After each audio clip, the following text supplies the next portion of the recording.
the struggles that queer people in apartheid South Africa went through. I was harassed by policemen. I was, looked down on by society, and I felt that this is a story that needs to be told.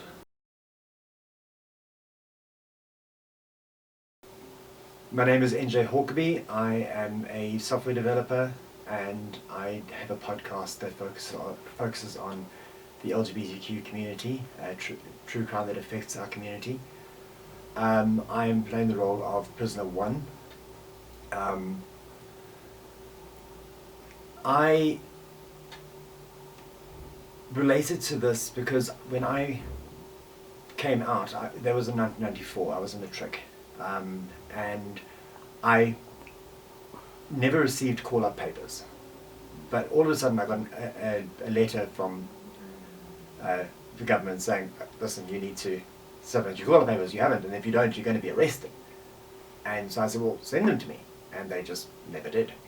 And so for most of my matric year, I was sitting there worried that I was now going to be arrested, because that's what they threatened. And we were in that transition stage, and they just never sent me my call-up papers, and I was never arrested and charged with not going through the whole call-up thing. But it was a stressful time for me, and so I did relate to that about the story. I understood what Tom was going through. I feel that these kind of stories desperately need to be told. As a white gay man in South Africa, in the end of apartheid, the start of the new South Africa, I experienced the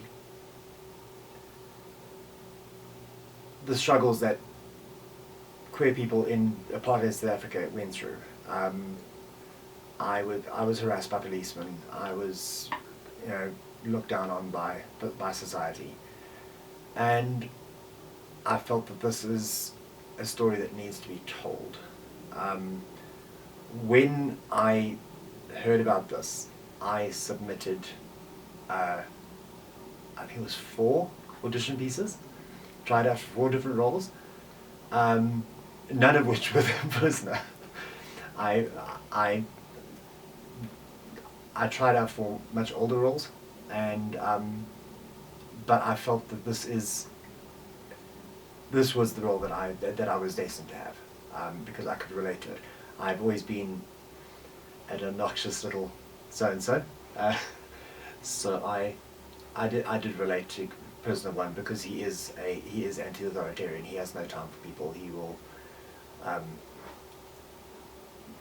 he will stand up for himself, and if someone gives him trouble, he will do what needs to be done.